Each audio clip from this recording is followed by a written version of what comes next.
Samantha had always loved long drives through the countryside, especially at night.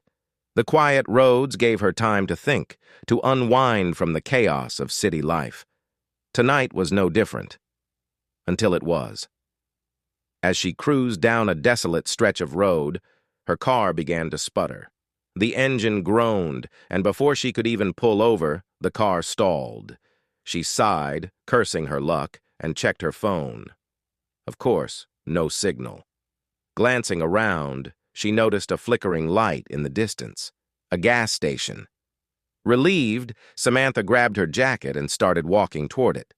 As she approached, the station appeared oddly out of time, like it hadn't been updated in decades. The neon sign above read, "Last Stop Gas." Inside, the dimly lit store was eerily quiet. An old man with sunken eyes stood behind the counter, barely acknowledging her.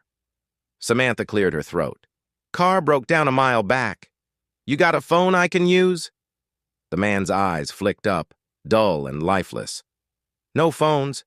Help yourself to whatever you need. Last stop for miles."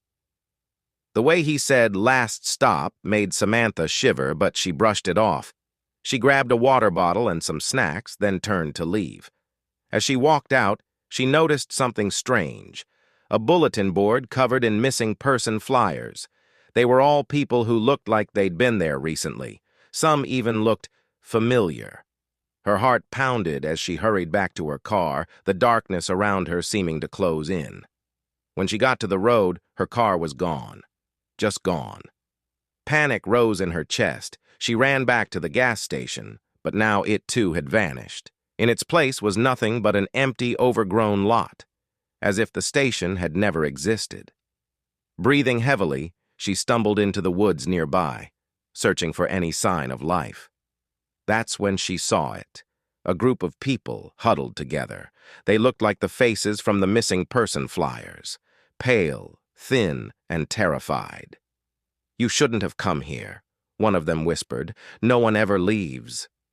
Before she could respond, she heard it, a car approaching. She turned, her heart racing, hoping for help. But as headlights pierced the trees, she realized the truth. The car wasn't there to save her. It was her own car, slowly creeping toward her, driverless.